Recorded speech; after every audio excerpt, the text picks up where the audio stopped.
j'espère que vous allez tous très bien aujourd'hui. Voilà, nous sommes donc le 26 mai, le 12 Sivan, et nous allons donc commencer notre cours sur donc la fête de Shavuot. On continue puisque on avait, je crois, déjà fait 2 ou 3 cours, donc c'est important de continuer.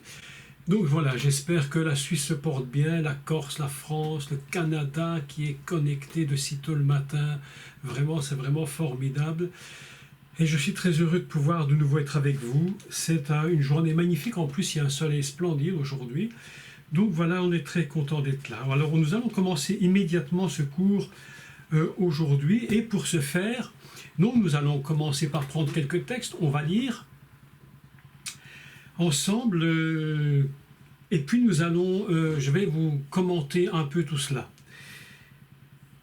Nous allons prendre, si vous voulez bien, notre Bible dans l'évangile de Luc et au chapitre 3 et au verset 15. Donc si vous avez de quoi prendre note, vous prenez des notes et voilà. S'il y a des choses à redire, vous chattez un peu et puis on peut redire des choses. D'accord? Donc je commence la lecture. Luc chapitre 3 et au verset 15. Comme le peuple était dans l'attente, évidemment, l'attente de quoi? Évidemment, ils attendaient la délivrance, ils attendaient le Messie, ils attendaient que quelque chose se passe en Israël, et que tous se demandaient en eux-mêmes si Jean n'était pas le Mashiach. Il leur répondit à tous, « Moi, je vous baptise d'eau, mais il vient celui qui est plus puissant que moi. Je ne suis pas digne de délier la courroie de ses souliers. Lui, il vous baptisera du Saint-Esprit et de feu. Il a son banc à la main, il nettoiera son aire et il amassera le blé dans son grenier, mais il brûlera la paille dans un feu qui ne s'éteint point. » Donc ici, nous avons déjà un premier texte très très intéressant, c'est Jean, c'est donc Jean le baptiseur, je ne dis pas Jean le Baptiste parce que Jean le Baptiste c'est devenu un prénom chez nous, vous savez qu'il y a déjà qui s'appelle Jean-Baptiste. Donc c'est vraiment étrange comment toutes ces choses se sont passées dans notre culture judéo-chrétienne, donc c'est Jean le Baptiseur, parce que si je dis Jean le Baptiste, ils vont croire que c'est son prénom, et puis c'est lui qui va parler au peuple d'Israël. Nous n'oublions jamais, bien entendu, que lorsque nous sommes dans ces textes, nous parlons d'Israël, nous parlons de cette fonction Israël qui est vraiment le centre de tout ce texte. Lorsque nous parlons des fêtes de l'Éternel, lorsque nous parlons de Pessah, lorsque nous parlons de Shavuot, on ne parle pas directement d'une fête chrétienne, comme vous le savez aujourd'hui. Ce sont des fêtes qui sont juives. Lorsqu'on parle de Shavuot, c'est très important de comprendre quel est le fonctionnement de cette fête de Shavuot, pour qu'on comprenne exactement ce qui s'est passé ce jour-là à Jérusalem. Cette semaine, le cours précédent, donc mardi soir, j'avais enseigné sur la nécessité, l'absolue nécessité, que ce soit Jérusalem qui soit le centre même, je dirais, d'Israël, bien entendu, mais le départ où le Saint-Esprit va donc descendre pour qu'il puisse partir à travers l'Israël et puis le monde entier. Évidemment, lorsque j'ai eu quelques commentaires sur Internet, ça a un petit peu été... Certains ont été un peu dans tous les sens, pas nécessairement des chrétiens, pas du tout. Mais des personnes qui ont écouté ça m'ont dit que j'étais complètement fou, que je racontais tout et n'importe quoi, parce que je disais qu'il fallait prier pour Jérusalem, parce que c'est le cœur, c'est le battement du cœur d'Israël et du monde.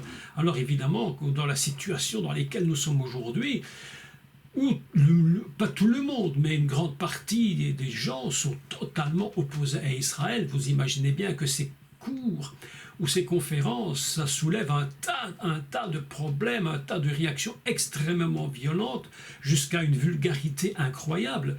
Parce que je crois que le serpent, l'esprit du serpent ne supporte pas qu'on en parle d'Israël et qu'on dise qu'Israël est le cœur même du monde et que Jérusalem est le cœur d'Israël. Et pourtant, la fête dont nous parlons aujourd'hui, Shavuot, ne peut avoir lieu qu'à Jérusalem et pas ailleurs.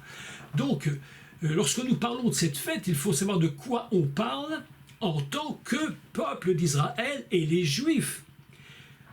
Lorsqu'ils vont aller à Yerushalayim, donc pour faire ce pèlerinage, puisqu'il y a les 3 grandes fêtes de pèlerinage et que Shavuot est une de ces fêtes, ils vont aller à Jérusalem, non pas pour être... non pas pour faire, j'allais dire, une Pentecôte chrétienne, évidemment, mais une fête qui est complètement juive. C'est très important de parler de cette fête qui est complètement juive, parce qu'autrement, ce sera très compliqué, évidemment, de pouvoir comprendre ce qui s'est réellement passé.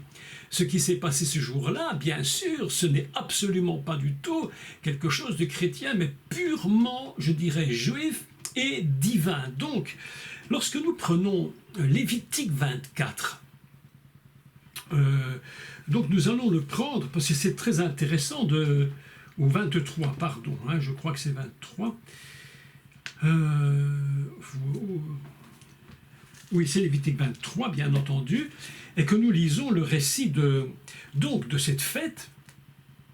Vous allez constater, premièrement, que dans cette fête, il est question, évidemment, de choses, de différentes pratiques qui ne sont même pas du tout reprises dans le livre des Actes au chapitre 2, lorsqu'il est dit qu'ils étaient tous dans le même lieu et qu'ils étaient donc rassemblés, qu'ils attendaient la promesse.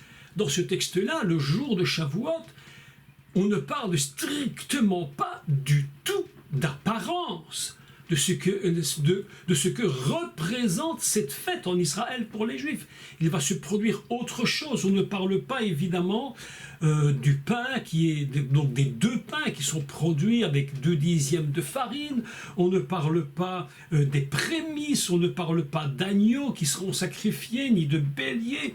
Mais à la fin, on ne parle même pas de cette finalité de Shavuot où on dit que tu laisseras une part de ton champ, que tu ne vas pas donc ramasser le blé, mais tu vas laisser une part pour qu'on puisse glaner. Donc voilà, ces choses-là, on en parle d'apparence absolument pas du tout. On a l'impression que le livre des Actes nous a fait basculer dans un autre système de Shavuot. En réalité, il n'en est absolument rien du tout. Ce qui va se produire au moment, donc dans la chambre haute, au moment où les 120 sont rassemblés, aura quelque chose de tout à fait particulier. Donc, nous allons relire le texte, évidemment, de Acte 2. Bien sûr, je me rends compte que s'il faut parler de Shavuot, selon Lévitique 23, ce serait de nombreux cours et de nombreuses heures, rien que pour l'expliquer, pour qu'on comprenne ce que représente cette fête pour un juif. Passer du temps pour expliquer ce que représentent ces pains, ces prémices. Vous imaginez le travail que ça représenterait comme étude.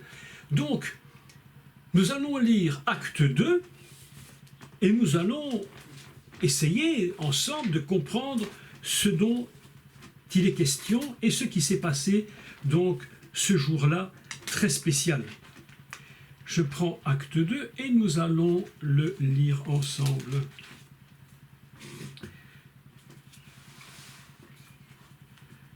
Alors on va juste lire le début. Aujourd'hui, je ne parlerai même pas du parler en langue parce que ce n'est pas le but du cours d'aujourd'hui, ce sera pour la prochaine fois. Parce que le parler en langue a une fonction très très particulière. Évidemment, tout le monde sait qu'ils ont parlé dans d'autres langues et qu'ils ont parlé des merveilles de Dieu, mais il y a un autre secret qui se cache derrière cela.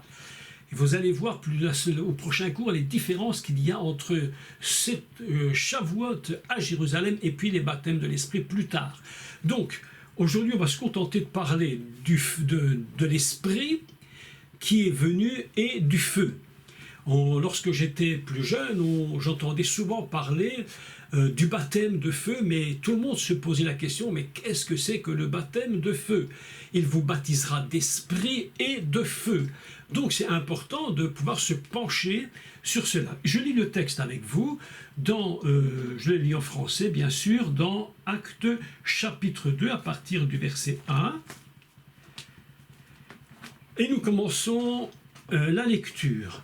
Nous sommes donc le jour de Shavuot. Ils étaient tous ensemble dans le même lieu.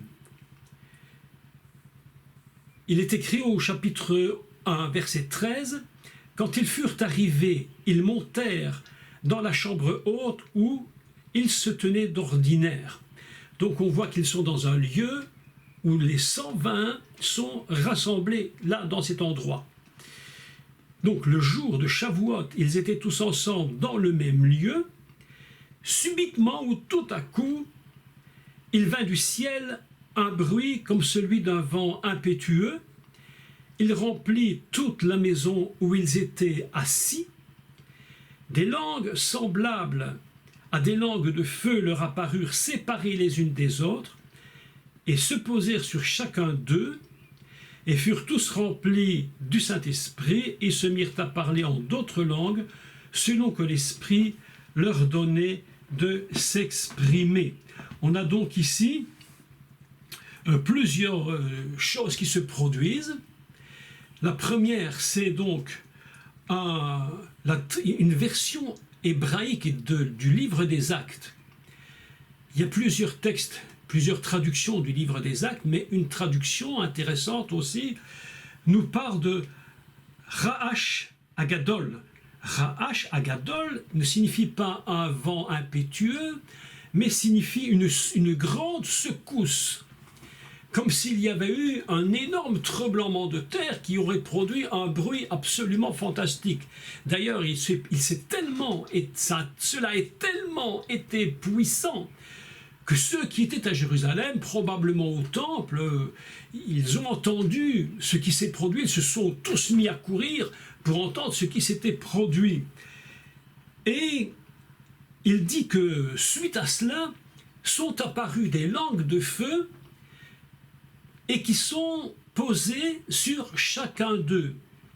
On a donc ici une première idée au niveau du baptême de l'Esprit, c'est que les signes principaux, fondamentaux du baptême de l'Esprit dans ce texte, ce n'est même pas encore le parler en langue, mais c'est j'allais dire, une secousse, un ébranlement incroyable qui s'est produit, accompagné par du feu. Évidemment que dans les églises, lorsqu'on parle de la Pentecôte, ce sont des choses qu'on met un peu de côté, parce qu'on va mettre l'accent sur le parler en langue. Alors qu'en réalité, le parler en langue, ce n'est qu'une conséquence de ces deux premières choses. Et que si ces deux premières choses ne sont pas là, le jour de Shavuot à Jérusalem, je parle de cette Shavuot-là, je ne parle pas d'autre chose, je parle de celle-là. S'il n'y a pas d'abord un ébranlement, une secousse, quelque chose de très violent, accompagné d'un feu qui tombe sur chacun d'eux, il n'y a même pas encore lieu de dire le parler en langue, qui va lui avoir une dimension tout à fait particulière et qui sera lui-même un ébranlement incroyable qui va se produire, non seulement sur terre, non seulement à l'endroit où ils sont à Jérusalem, mais quelque chose va se produire à un niveau bien plus élevé que celui-là. Ce sera donc le cours prochain. Que s'est-il donc passé lorsqu'ils se sont mis à parler en langue? Que s'est-il donc passé? Donc, les langues semblables à des langues de feu se déposent. Donc, l'important aujourd'hui, c'est de se poser la question, mais pourquoi le feu est-il descendu? Est-ce que le Saint-Esprit n'était pas suffisant? Est-ce que les apôtres, les disciples qui étaient dans cette chambre haute, est-ce que ce n'était pas suffisant que le Saint-Esprit, que le vent soit bien soufflé ou que la terre soit mise à trembler? Pourquoi fallait-il absolument qu'il y ait du feu qui descende? Je fais remarquer que le feu qui descend C'est un feu qui vient directement du ciel. Nous allons voir un peu plus loin la différence qu'il y a entre le feu qui se trouve dans le tabernacle ou dans le temple. Les notions sont différentes. Le principe du feu qui est le même, malgré tout, a quelque chose de différent par rapport au jour de Shavuot. Donc, la troisième chose, il est dit donc, il vint du bruit à un ciel comme celui de... Il remplit toute la maison où ils étaient assis, et il est dit aussi qu'ils entendirent une voix, nous dit un autre texte, absolument incroyable. Il est écrit que c'est Vaihi Beishmakol. Ils entendirent comme une voix, mais incroyable, qui s'est mise à résonner dans ce lieu. Nous nous souvenons évidemment que ce jour de Shavuot, qu'est-ce que l'on fait? Qu'est-ce que l'on fête en réalité? On fête, actuellement, c'est ce que l'on dit, on fête le jour de la réception de la Torah. Le jour où la Torah a été donnée à Moïse, on va fêter cela parce que c'est le 50e jour, Moïse monte sur la montagne et il va recevoir la Torah. Donc c'est ce qu'on fête. Et voilà qu'en réalité, lorsque l'on regarde ce qui est écrit dans Lévitique 23, il n'est même pas question de cela. Il est question de bien autre chose que cela. Évidemment, on en a fait une déduction, bien entendu, que comme c'est le 50e jour et que Moshe est sur cette montagne, que c'est la réception, le don de Torah. Et c'est une vérité, évidemment. Et pourquoi le Saint-Esprit, le roi HaKodesh, va-t-il descendre ce jour-là spécifiquement? Qu'est-ce qui se passe? Nous n'oublions pas que ceux qui sont dans la chambre haute sont des Juifs. Ils connaissent la Torah et, j'allais même dire plus fort encore, cette Torah est en eux. Ils l'ont absorbée depuis des générations et des générations et des générations et encore des générations. Cette Torah est parlée, elle est enseignée et elle fait véritablement partie de leur propre être. Ils vivent, j'allais dire, ils vivent Torah, ils respirent Torah, ils mangent Torah et la Torah est en eux complètement. C'est important de comprendre cela. Sinon, on va rater le principe même de ce qui s'est produit ce jour-là à Jérusalem. C'est un peuple juif qui est là, dans cette... il faut quand même le préciser, même si ça paraît complètement archi-basique. On a l'impression que tout le monde le sait, en réalité tout le monde ne le sait pas, mais dans la chambre haute, mes amis, il n'y avait pas de chrétiens. Il n'y avait que des juifs qui ne vivaient que Torah. Et cette Torah, évidemment, elle va venir en eux. Elle est en eux et il va falloir que quelque chose se passe, non seulement par rapport à la personne du juif qui se trouve là, mais il va falloir que quelque chose se passe au niveau de la Torah qui est en eux. C'est pas seulement je reçois la Torah, je reçois le Saint-Esprit. Beaucoup de gens croient que le Saint-Esprit tombe sur eux et puis la chose est faite. Non, le Saint-Esprit vient sur eux pour pénétrer en eux quelque chose. Et quelle est cette chose que la Torah va pénétrer en eux?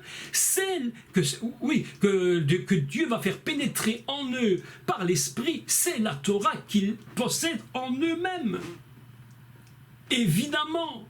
C'est pourquoi la Torah va prendre une dimension différente à partir de ce moment-là. Et ce qu'elle était au niveau de la forme, de la structure, des efforts, va prendre une dimension complètement différente. Et on va voir que les fruits, au moment même où la Torah en eux est remplie, touchée par l'Esprit de Dieu, elle va prendre une dimension extraordinaire et va se produire ce qui avait été dit dans le livre des Lévitiques chapitre 23 et dont on ne parle pas mais qui pourtant existe. Parce que vous savez, il ne suffit pas d'aller au temple. Chaque juif, qu'il y était ou pas, et les 120 n'étaient pas, ils étaient dans la chambre haute, ils possédaient quand même en eux cette Torah.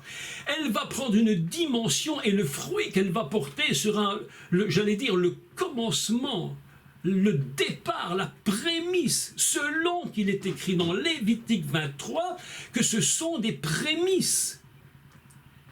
Mes amis, évidemment que lorsque le Ruach HaKodesh descend, qu'il va donner une dimension nouvelle.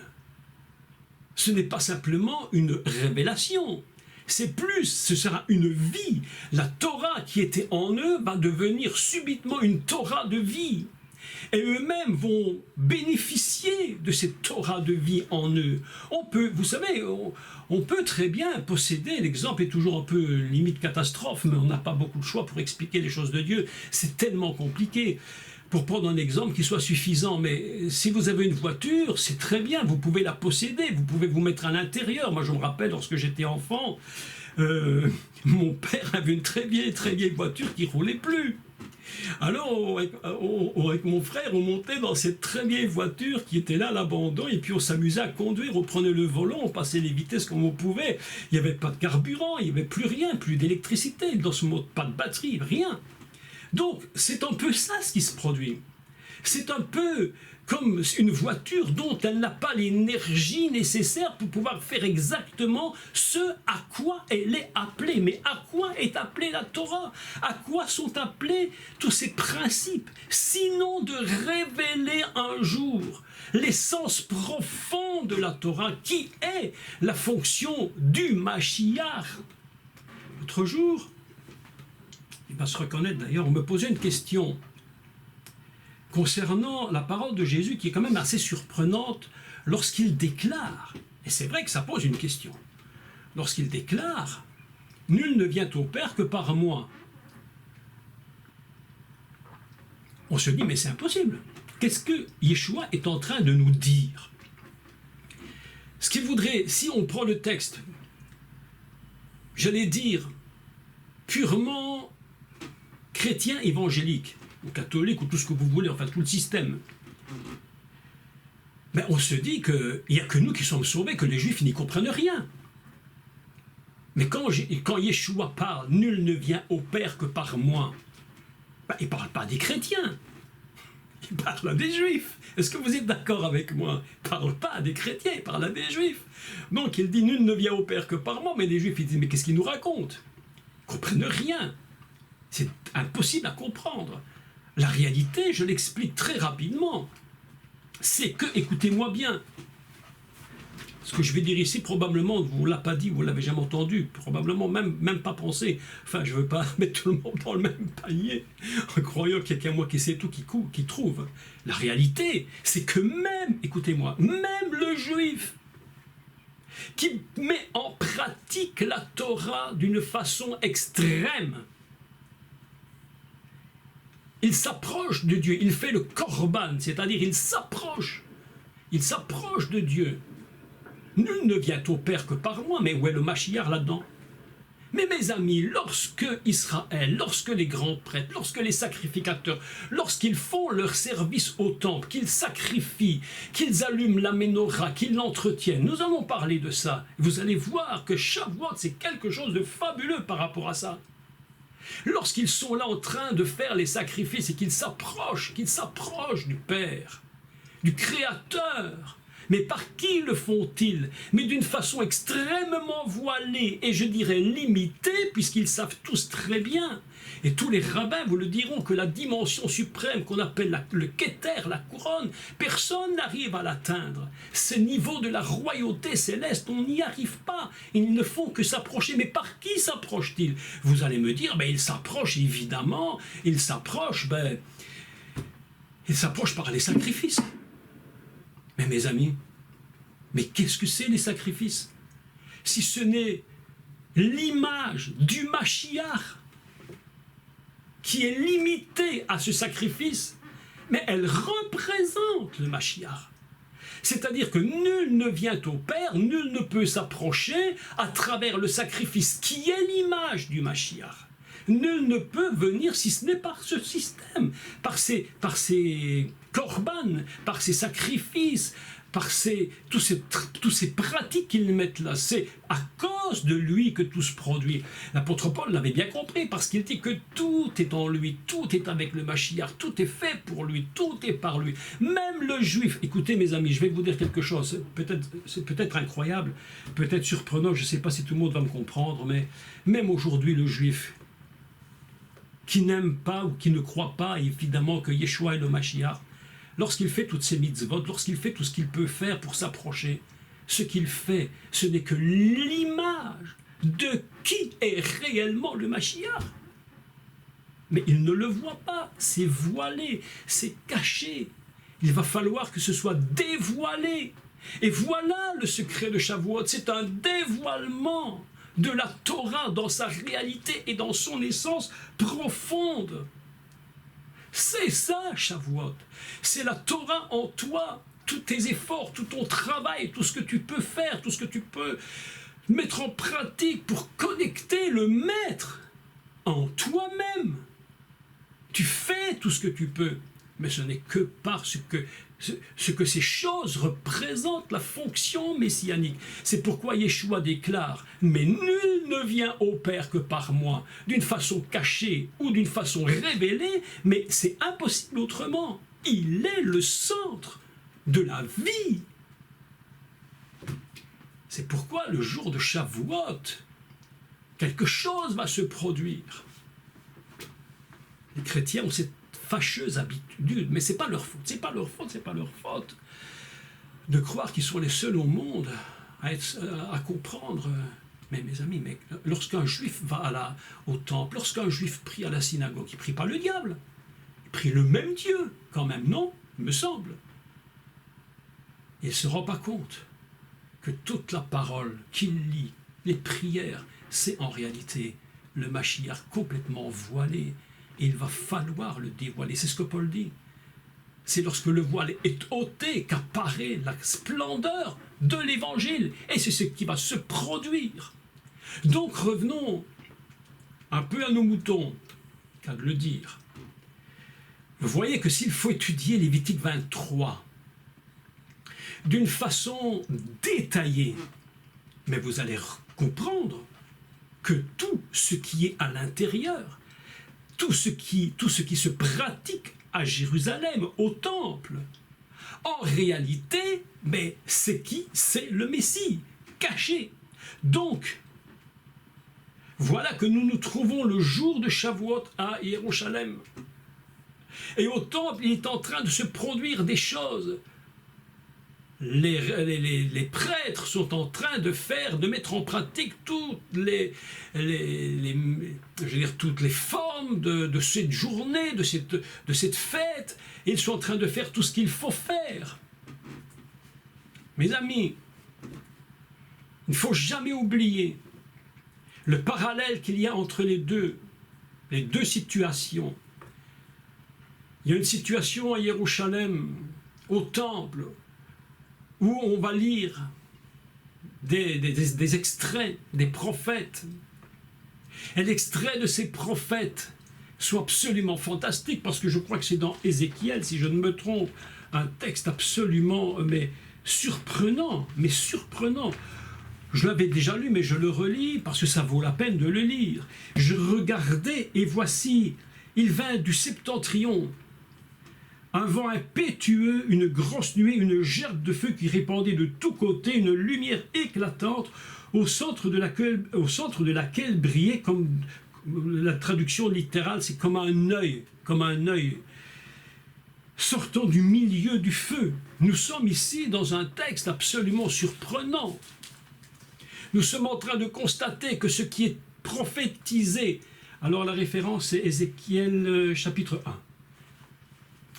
Nous sommes en train de constater ici que ce qui était prophétisé, c'est ce qui est en train de se produire. Et voilà que le texte nous dit qu'il y a eu comme une grande secousse. Ils entendirent comme une immense voix.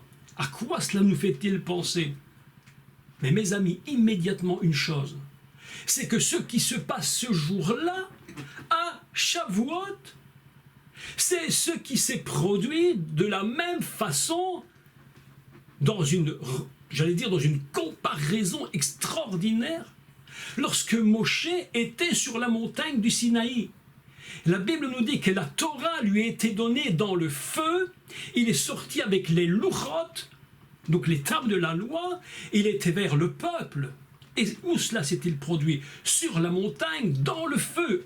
Il est dit à l'intérieur du feu, littéralement. C'est là que la Torah a été écrite. Et voilà que maintenant le feu va prendre une dimension différente. Nous sommes comme si nous étions non plus, j'allais dire, au pied du Sinaï. La Bible avait dit à Moshe, Dieu avait dit à Moshe, que le peuple ne se rapprochera pas, il n'y a que toi qui iras. Le peuple n'avait pas le droit de s'approcher, sinon il mourrait. Et voilà qu'ici, tout à coup, il y a un basculement qui se fait. Tout est ébranlé. C'est Torah qui est sortie de l'intérieur du feu, maintenant va être de nouveau prise dans le feu. Et cette Torah va se mettre à vivre à l'intérieur des apôtres. Eux qui autrefois n'osaient pas parler, n'osaient rien dire, avaient peur, étaient angoissés, se cachaient, et on peut les comprendre. Tout à coup, ce feu qui met qui est en train d'embraser la Torah en eux, leur donne un courage qu'ils n'ont jamais eu auparavant. La force est en train de se dévoiler complètement sur Jérusalem. C'est pourquoi il est écrit: la Torah sortira de Tzion et la parole de l'Éternel de Jérusalem. La Torah vient de Sion et la parole de l'Éternel de Jérusalem. Mais voilà que tout à coup, donc, ça se met à secouer. Tout est ébranlé. J'aimerais qu'on puisse lire un texte, si vous le voulez, dans le prophète Agé, au chapitre 2. Vous savez qu'on pourrait parler des heures et des heures et des heures. J'espère pouvoir un peu terminer aujourd'hui, je ne sais pas. Si ce n'est pas terminé, on continuera, c'est pas grave. Vous savez que les prophéties qui sont données sont à plusieurs niveaux. Niveau dans le temps. Elle peut être pour le temps qui vient rapidement, puis pour plus tard, et puis encore une autre dimension plus lointaine. Donc nous allons lire une prophétie de Agé. Et quelque chose va nous interpeller. Donc, ça s'appelle la gloire du futur temple. Évidemment qu'il s'agira d'une prophétie qui concerne le temple de Jérusalem. Mais voilà maintenant que nous savons que l'apôtre Paul nous enseigne que nous sommes nous aussi devenus le temple vivant. Pourquoi un temple vivant? Par une Torah vivante. Donc je lis le texte. Le prophète Agé, si vous avez votre Bible au chapitre 2, lisons à partir du verset 3. Quel est parmi vous le survivant qui ait vu cette maison dans sa gloire première? Et comment la voyez-vous maintenant? Telle qu'elle est. Ne paraît-elle pas comme rien à vos yeux? Maintenant fortifie-toi, Zorobabel, dit l'Éternel, fortifie-toi, et Yoshua, fils de Jotsadak, souverain sacrificateur. Déjà, ces prophéties, rien qu'en elles, on pourrait, mais vous le savez, parler mais des heures entières sur les mots, les versets, incroyables. Fortifie-toi, peuple entier du pays, dit l'Éternel, car je suis avec vous, dit l'Éternel des armées, je reste fidèle à l'alliance que j'ai faite avec vous. Quand vous sortîtes d'Égypte, et mon esprit est au milieu de vous, ne craignez pas. Car ainsi parle de l'Éternel des armées, encore un peu de temps. Écoutez maintenant, voilà le texte. Et j'ébranlerai les cieux et la terre, la mer et le sec.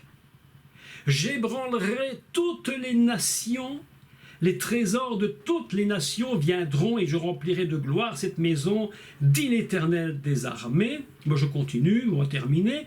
L'argent est à moi et l'or est à moi, dit l'Éternel des armées. Déjà là, il faut être très prudent quand on dit ce texte, parce qu'on dit tout et n'importe quoi sur ces petites phrases. L'or et l'argent sont à moi. Et on n'oublie pas évidemment tout de suite que l'or et l'argent, c'est les matériaux du tabernacle et du temple, du tabernacle, certainement. La gloire de cette dernière maison sera plus grande que celle de la première, dit l'Éternel des armées. C'est dans ce lieu que je redonnerai la paix, dit l'Éternel des armées. Vous avez remarqué qu'ici, dit l'Éternel des armées est repris maintes et maintes fois, comme pour nous dire, c'est moi qui le dis, il n'y a pas de possibilité de discussion. Et il dit, j'ébranlerai le ciel et j'ébranlerai la mer. Voilà, nous avons ici déjà, et puis il dit la terre et le sec. Et nous nous retrouvons immédiatement à travers cette petite phrase dans le commencement du livre de Béréchit.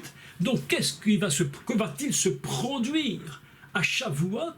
Eh bien, je veux vous dire, il va se produire un ébranlement, mais absolument inimaginable, non seulement à Jérusalem, mais c'est une répercussion, mais absolument incroyable qui se produit, non seulement là, mais cet ébranlement, selon qu'il est écrit, une grande secousse, Ra'ash Gadol, c'est grand tremblement, cet ébranlement inimaginable va toucher non seulement Jérusalem, non seulement ceux qui sont là, mais va toucher en même temps une puissance incroyable, mes amis, qui se trouve là-haut au ciel. Et je vous expliquerai dans les prochains cours comment ça a été ébranlé, non seulement à Jérusalem, mais ébranlé dans le ciel et sur la terre.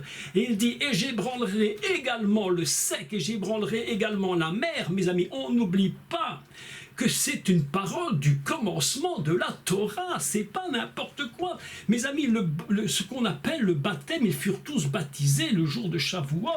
Mes amis, ça nous transporte dans un monde qui est absolument inimaginable et qui dépasse tout ce qu'on a pu nous enseigner concernant uniquement un don, qui n'est pas faux, évidemment, bien entendu. Et nous reparlerons des différences. Vous n'allez pas m'abandonner, on va encore continuer et je vous expliquerai les différences dans les baptêmes. Parce qu'il y a des fonctions différentes, des niveaux différents. Mes amis, quand je parle de ces choses, je suis tellement, surpris moi-même de me dire, mais mon Dieu, mais que s'est-il vraiment passé? Et la Bible nous dit, et vous vous rappelez aussi de ce texte, où il est dit que je ferai avec eux une alliance nouvelle. Je mettrai en eux cette parole. Je mettrai en eux en réalité la parole vivante, c'est-à-dire l'esprit. Cette prophétie dont il est écrit, je crois, dans Jérémie, il faudrait que je relise, oui c'est ça ici, Jérémie 31, si je ne me trompe. Voici les jours viennent, dit l'Éternel. Mes amis, écoutez, nous ne sommes plus dans du terrestre ici, nous sommes complètement dans du céleste. On n'est plus dans une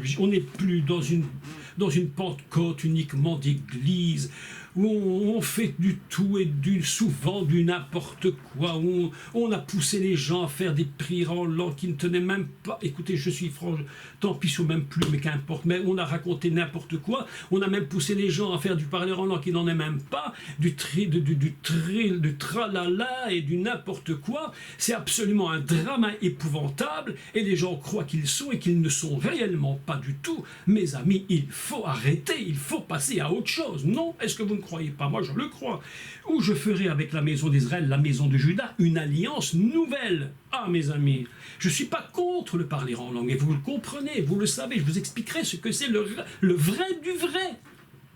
Pas le n'importe quoi, vous savez. Ah mes amis, je vous dis, aïe aïe aïe aïe aïe aïe aïe aïe. Ah, je suis vraiment parfois très choqué lorsque j'entendais certaines personnes, je ne cite pas précisément qui, qu'importe, où on disait aux gens, dis alléluia de plus en plus vite, et quand tu ne sauras plus le dire, tu vas faire blablabla et tu parleras en langue. Mais mes amis, mais qu'est-ce que c'est que cette histoire? Mais ça nous éloigne à 1 milliard d'années-lumière de la véritable onction de Shavuot. Mes amis, il faut comprendre. Est-ce que vous comprenez ce que je dis? Oui, je vous comprenez, évidemment. Je continue la lecture. Non comme l'alliance que j'ai traitée avec leur père, pourtant l'alliance était faite, mais pas comme celle-là. Le jour où je les saisis par la main pour les faire sortir d'Égypte, alliance qu'ils ont violée, quoique je sois leur maître, dit l'Éternel, voici l'alliance que je ferai avec la maison d'Israël. Mes amis, on parle des Juifs, on parle d'Israël. Mes amis, après ces jours-là, dit l'Éternel, je mettrai ma loi au-dedans d'eux, je l'écrirai sur leur cœur, et je serai leur Dieu, ils seront mon peuple. Celui-ci n'enseignera plus son prochain, ni celui-là son frère, en disant « Connaissez l'Éternel, car tous me connaîtront ». Le niveau de cette prophétie dépasse toute imagination. Je crois que rien que la phrase « plus personne n'enseignera personne », ça nous fait rentrer dans une dimension du temps messianique où la présence du Messie sera tellement grande. Ça nous projette encore dans l'avenir, où rien que le fait de savoir qu'il est venu, que sa présence touche le monde, l'univers entier. Mes amis, mais quelle chose incroyable, mais que va-t-il se produire? On n'a pas conscience, véritablement pas conscience. Quelle est cette première Shavuot? Vous voyez comment mon cœur est extrêmement... Je suis en ébullition. Je suis en ébullition complète. Le feu de Dieu nous révèle ces choses. Écoutez maintenant. Qu'est-ce que le baptême de feu? Il vous baptisera d'esprit et de feu. Pour comprendre le feu, eh bien nous avons d'abord, et je répète ce que j'ai dit, devoir comprendre que les 10 paroles, les louchot, la loi, a été donnée à Moshe à travers le feu. C'est ce qui est écrit. Bahar mitor, mitor, ça veut dire à l'intérieur. Mitor, c'est de l'intérieur vers l'extérieur. De l'intérieur vers l'extérieur. Mitor. Bahar mitor à Esh. À l'intérieur est sorti du feu. Quoi? La Torah, mes amis. La Torah que Moshe porte, c'est 2 tables sur des tables de pierre gravées même du droit de Dieu. Ah! Et Moshe sort avec ses tables et il descend vers le peuple. Ah, mes amis, c'est pourquoi le jour de Shavuot à Yerushalem, il fallait également que ce soit par le feu que la Torah reprenne en eux, ou j'allais dire, prenne totalement vie, sortie du feu. Et maintenant, le feu rentre à l'intérieur. C'est comme s'il y avait un inverse, j'ébranlerai le ciel et la terre, le sec et la mer, et tout est revenu par le feu. Quelque chose est en train de se produire. Un recommencement se fait, mes amis. La Torah est en train de prendre vie. Mais, mes amis, mais est-ce que l'Église a compris? Est-ce que l'Église comprend? Je ne dis pas qu'ils n'ont pas compris certaines choses, mais évidemment, il y a toujours des gens fantastiques, magnifiques, formidables partout. Je disais l'autre jour à mon ami Daniel et à ma sœur Véronique, je connais un pasteur absolument, mais formidable, un homme extraordinaire, qui connaît le Seigneur, touché par la grâce de Dieu. Il y a des gens extraordinaires, un pasteur martiniquais, mais si vous le connaissiez, mais à sa présence, lorsque vous êtes dans sa présence, quelque chose du Seigneur est là. Vous sentez la présence du Messie, c'est extraordinaire. Il y a des gens partout formidables. Mais ce que je dis, c'est que l'Église est sous-enseignée. Et mon peuple ne meurt pas faute d'émotion. Mon peuple meurt faute de connaissance. Et faisons très attention de construire un évangile, un baptême de l'esprit, une Pentecôte chrétienne sur de l'émotion, parce que si nous faisons uniquement sur de l'émotion, nous risquons de passer véritablement à côté de la réalité. Je vous parle aujourd'hui de cette première, comment je vais dire, de ce jour de Shavuot particulier à Yerushalayim sur le peuple d'Israël. C'est à ce moment même où le feu va venir, que la Torah va prendre. Mais attention, le feu a toujours été présent au niveau des serviteurs de Dieu. Lorsque Moshe a été appelé et qu'il va à la montagne de comment on dit en français, Horeb. Lorsqu'il va à Horeb, en hébreu on dit Horeva.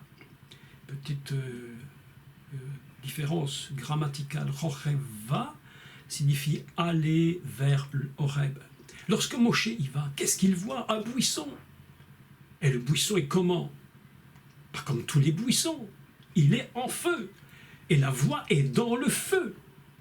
On parle du baptême du feu, mais le baptême de feu commence déjà avec cette idée fondamentale que le feu, c'est ce qui est dans l'appel de Moshe.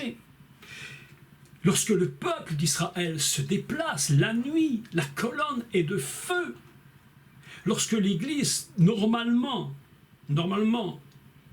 se déplace dans un monde de ténèbres, c'est le feu. Le baptisé. Vous savez que lorsqu'on est baptisé, on n'est pas baptisé pour une seconde. On est baptisé pour toute la vie, en principe. Si l'esprit ne s'en va pas, si nous sommes tenus véritablement dans les voies du Seigneur, l'esprit ne s'en va pas. Ne faisons pas comme Israël où l'esprit avait quitté le temple. Baptême de feu, ce n'est pas baptême d'une minute, d'une seconde. C'est pour la vie entière. Lorsqu'on est baptisé d'eau, on ne se fait pas baptiser d'eau tous les dimanches, ou tous les samedis, ou tous les vendredis, ou n'importe quel jour. On se fait baptiser une fois pour toutes. Le baptême de feu, c'est quelque chose qui est une fois pour toutes. Dans Lévitique 6, verset 6, il parle que le feu sera continu, il ne s'éteindra jamais. Le Saint-Esprit, sous forme des langues de feu, est très intéressant aussi. Pourquoi? Parce qu'on se rend bien compte que c'est une totalité céleste qui est en train de descendre sur chacun individuellement, mais ça fait partie d'une totalité. C'est pas chacun pour soi, normalement, ça devrait être tous. Et même s'il y a des personnes particulières qui ont un don particulier, c'est une totalité. Le baptême de feu, c'est un appel, c'est une direction, c'est un sacrifice. Lorsque nous nous sommes donnés à Dieu, lorsque nous offrons notre vie, c'est pas une fois, c'est tout le temps. Le feu ne s'éteindra pas. Le baptême de feu, c'est pas quelque chose seulement d'émotionnel, c'est quelque chose de véritable dans notre cœur, dans notre âme, dans notre chair, dans notre esprit, dans tout ce que nous représentons en tant qu'humains. Le jour de Shavuot, lorsque l'Esprit descend, vous avez remarqué que les apôtres n'ont pas abandonné. Certains peuvent dire, moi je crois au Saint-Esprit, je crois au Ruach HaKodesh, je crois à l'Esprit. Ok. Mais si tu n'es pas passé dans cette dimension du feu, il y a quelque chose qui te manque. Et je vous ferai remarquer que le parler en langue le jour de Shavuot n'est venu que par la suite. Il y a eu un tremblement, un ébranlement du ciel, de la terre, du sec, de la mer. Tous ont été pris. Une voix incroyable s'est fait entendre. Tout le monde s'est mis à courir. Partout. Ah, mes amis, que s'est-il passé? Eh bien, ce jour-là, quelque chose a basculé en Israël. Et ce qui était encore une Torah, dont Paul nous dit que c'est une loi dont la lettre tue, tout à coup elle prend vie. C'est pourquoi j'affirme que la véritable Shavuot, c'est pas seulement dire j'ai reçu l'Esprit, comme si tu avais reçu quelque chose sur ta tête, c'est plus que ça, c'est une vie, c'est Dieu lui-même dans sa propre essence divine, qui vient, qui ébranle une vie, qui ébranle un monde, qui ébranle un pays, qui rentre à l'intérieur et qui donne vie à sa Torah, mes amis. Et les prophètes l'ont annoncé. Ça, c'est Shavuot. Ça, c'est le commencement de Shavuot. Le commencement. Parce que la suite va dépendre de cet instant où la Torah commence à prendre vie. Je suis certain que lorsque je parle de tout cela, on n'a pas atteint le milliardième de ce qu'il faudrait dire. Mais dans la pensée juive, il y a quelque chose de très spécial au niveau du feu. Yeshua avait dit, et si on écoute sa voix, on l'entend encore aujourd'hui qu'il le dit, Il parle à son peuple d'Israël. Vous êtes la lumière du monde. Vous êtes cette lumière qui brille. Autrement dit, si on fait un parallèle, vous vous souvenez, on avait parlé de la Ménorah, on pourrait dire que vous êtes la Ménorah, celle qui brille dans le monde, cette Ménorah qui ne restera pas enfermée, mais elle va sortir à un moment donné. Il faudra que cette lumière révèle au monde qui est Dieu, qui est l'Éternel, le Créateur, qui est le Mashiach. Et voilà que, si vous prenez le livre, toujours pour parler du feu, parce que lorsque nous parlons des lampes dans le tabernacle ou dans le temple, il s'agit de lumière, mais s'il s'agit de feu, évidemment que, très stupidement je le dirais, complètement n'importe quoi, mais il n'y avait pas d'électricité, donc on ne pouvait pas allumer une menorah électrique, ça n'a aucun sens. Mais la Torah nous donne des renseignements sur cette lumière. Elle nous dit que cette lumière, elle s'appelle l'Amaor. Il y a un seul endroit dans le livre, je crois que c'est le livre des Nombres, chapitre 2, chapitre 8, au verset 2, où on dit Yaïrou, éclairé. En hébreu, pour dire éclairé, dans la Genèse d'ailleurs, chapitre 1, le soleil et la lune, pour éclairer, alors on utilise les haïr. Les haïr veut dire éclairer. Et le seul endroit dans le livre des Nombres, chapitre 8, il dit que les lumières étaient là pour éclairer. Mais ailleurs, on parle d'autre chose, mes amis. Ce n'est pas le mot qui est utilisé. Le mot qui est utilisé, c'est l'Amaor, que certains ont traduit par éclairer. Mais l'Amaor, ce n'est pas éclairer. Certains ont traduit aussi pour entretenir. Mais l'Amaor, ce n'est pas seulement entretenir, ce n'est même probablement pas ça. L'Amaor, c'est autre chose. L'Amaor, c'est pour ce qui vient de la lumière. Autrement dit, il parle ici d'une façon mais complètement incroyable, totalement voilée. Si celui qui ne comprend pas ce texte, l'Amaor, c'est la source de la lumière, mes amis. C'est la source céleste. Et voilà que le texte nous dit des choses fabuleuses pour vous montrer les différences entre Shavuot et ce qui se passe au temple. À Shavuot, lorsqu'on dit l'Amaor, on va utiliser aussi un autre mot qui, lui, c'est les Hahalot. C'est qui, lui, est construit sur une racine hébraïque, les Hahalot, qui veut dire monter, quelque chose qui monte. Tu prendras la source fondamentale de la lumière et tu mettras donc ce feu dans les lampes les flammes vont monter vers le haut. Vous comprenez que nous sommes dans une connexion du bas vers le haut. Ça, c'est tout le principe de la lumière, c'est-à-dire le principe messianique, évidemment. Mais lorsqu'on est à Shavuot, ce n'est pas la lumière qui vient du bas vers le haut. À Shavuot, c'est différent. Tous les secrets se dévoilent. Il n'est écrit nulle part des mots comme monter vers le haut. Il n'est écrit nulle part cela. Il n'est pas dit qu'ils ont pris du feu. Non, rien. Il est dit que des flammes de feu sont descendues sur eux. C'est-à-dire qu'on est passé dans une autre dimension. La dimension du temple s'est inversée. Ce n'est plus nous qui allons vers lui, c'est lui qui descend vers nous et qui remplit la vie du juif, qui se trouve présent et dont la Torah intérieure est en train de se transformer. Ils deviennent véritablement, par le céleste, la lumière dont le Mashiach avait dit « Vous serez la lumière du monde ». Je rappelle au passage que le mot « olam » signifie non seulement lumière, mais signifie également voile. Vous êtes la lumière sur le voile. Lorsque le voile sera ôté, la lumière va parvenir à sa destination. Shavuot, mes amis, Shavuot, c'est une force indescriptible. Je crois que ce jour-là, le monde le monde entier, l'univers entier a basculé.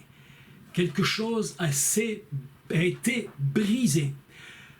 Certains voient Shavuot uniquement comme quelque chose en plus, et moi je vais vous dire, la prochaine fois, Shavuot c'est aussi quelque chose en moins, mais à un niveau, d'une dimension, que si vous pouvez imaginer ce qui s'est produit, je dis quand je vais vous l'enseigner, je crois que vous allez être complètement sidérés.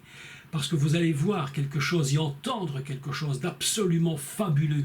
On est très loin de s'imaginer réellement ce qui s'est produit. Non seulement à Yerushalem, mais là-haut. Le baptême de l'Esprit, ce n'est pas que ici, mes amis. Il a produit quelque chose là-haut, dont nous allons parler, et vous allez comprendre comment les 120, d'ailleurs 120, déjà tout un code, comment ces 120 ont été littéralement transformés, eux-mêmes ils ont été complètement, je dirais, secoués dans tous les sens. Plus jamais, vous savez c'est facile, on dit souvent dans les églises, venez, venez, venez, j'allais dire quelque chose, mais vous ne serez plus jamais les mêmes, vous ne serez plus jamais les mêmes en soi, ça devrait être vrai. Ça devrait être vrai, on ne serait plus jamais les mêmes. La réalité bien différente, c'est que souvent on est toujours les mêmes et qu'on reste les mêmes. Mais réellement, nous ne pouvons pas rester les mêmes lorsqu'on a compris la réalité de Shavuot. Ils sont là au temple, mes amis, je vais terminer ce cours, il reste quelques minutes. Ils sont là au temple. Ils sont venus de toutes les nations, les Juifs pieux de partout sont venus. Ils ont fait là le pèlerinage, ils se sont déplacés. Ils sont là au temple et ont fait, tout le service du temple. C'est la fête, et tout le monde est là. Des choses magnifiques se produisent aux yeux du peuple. Ils sont là, mais tout à coup, un bruit incroyable se produit. Comme une immense voix, comme un tremblement. On n'a jamais entendu ça. C'est la seule et unique fois que ça s'est produit à Jérusalem, un jour de Shavuot. La foule se met à courir. Ils veulent savoir, mais qu'est-ce qui se passe?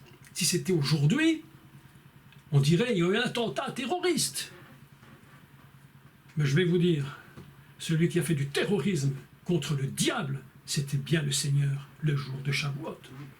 Et là, ça a été quelque chose d'absolument inimaginable. Mes amis, voilà ce que je voulais vous dire en quelques mots. Il y aurait tant à dire sur le feu.